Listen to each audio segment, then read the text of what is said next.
नमस्कार शेतकरी मित्रांनो, आज आपण शिरूर तालुक्यामधले आपले प्रगतशील शेतकरी रमेश ओवाळ साहेब यांच्या ऊसाच्या प्लॉटवरती आलेलो आहे। गेली 2 वर्षापासून सलग आपली केरनची टेक्नॉलॉजीची साथ घेऊन त्यांनी त्यांच्या कांदा पीक आणि ऊस पिकामध्ये काय काय अनुभव घेतला आपण त्यांच्याकडून जाणून घ्या। नमस्कार। नमस्ते।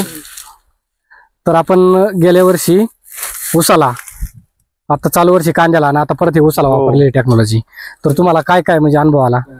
गेल्या वर्षी ह्या ठिकाणी कांदे होते, हो, ते 703 बॅगा निघल्या। पहिला कांदा किती निघायचा तुमचा इथे? 500 बॅग। 500 बॅग निघत होत्या। आता किती निघला कांदा तो? 703 बॅग। 703 बॅग निघल्यानंतर परत तुम्ही ह्या रानामध्ये ऊस केला? हो। तर मग आता हे ऊस किती क्षेत्र आहे टोटल? हे 2 एकर क्षेत्र आहे। 2 एकर क्षेत्र आहे। हो। तर आता किती महिन्याचा ऊस झाला? हो, 10 महिने, 10.5 महिन्याचा। 10.5 महिन्याचा झालेला आहे। तर आता हे 10.5 महिन्यामध्ये आतापर्यंत किती ऊस गेला आपला? आता निम्मा गेला सऱ्याच्या हिशोबाने। निम्मा? हो। मग किती टन गेला तो? 80 टन गेला। 80 टन गेला आणि अजून निम्मा बाकी? 100%। म्हणजे अजून 80 टन जाईल। म्हणजे एकरी 10.5 महिन्यामध्ये आपल्याला 80 टन ऍव्हरेज निघाला। हो, बरोबर आहे। आता आपण पलीकडे पण आपला एक प्लॉट आहे, हो, तो पण एक 70 गुंठ्याचा आहे। हा, तिथे पण आपण ऊसाला वापरलं होतं। हो। तर तिथं आपलं पहिला किती निघत होता 70 गुंठ्यामध्ये? पहिलं 100 बळच निघत होता। 100 निघत होता। हो। आणि आता किती गेला? 15 महिने 200 टन गेला तिथं। 15 महिन्यात 200 टन गेला। हो।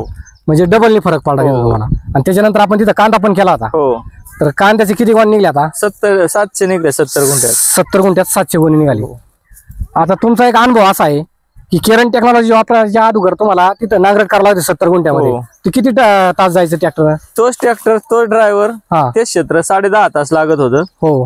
पुढल्या वर्षी तो ड्रायव्हर, तेच क्षेत्र, तोच मालक 8.5 तास। हा। आणि ह्या वर्षी तो ड्रायव्हर, तेच क्षेत्र, तोच मालक 6.5 तासामध्ये ते क्षेत्र नांगरून शेतकरी झालं। मित्रांनो, पहिलं वापरायच्या अगोदर 10.5 तास जायचं, नंतर ऊस पीक केलं, ऊसाचं ऍव्हरेज वाढलं आणि 8.5 तास गेलं। आणि आता कांद्याचं पीक त्या रानामध्ये घेतलं, कांदा पीक झाल्यानंतर रांगरट केली तर 6.5 तास गेलं। हो। म्हणजे 4 तास तब्बल वाचले तुमचे। हो। तर निश्चितच केरनची साथ घेऊन शेतकऱ्यांच्या जीवनमानामध्ये बदल होते असं तुम्हाला वाटतं का? एक नंबर बदल। आता ही केरनची टेक्नॉलॉजी वापरून तुम्ही समाधानी आहेत का? भरपूर समाधानी। तर तुम्ही बाकीचे जे ऊस उत्पादक किंवा कांदा उत्पादक शेतकरी, तुम्हाला त्यांचा काय सल्ला राहील तुमचा त्यांना? की वापरून पहा, प्रत्येकाने या टेक्नॉलॉजीचा अनुभव घेतला पाहिजे। 100% होतंय। ओके, तुम्ही जी काही केरन माहिती दिली त्याबद्दल धन्यवाद।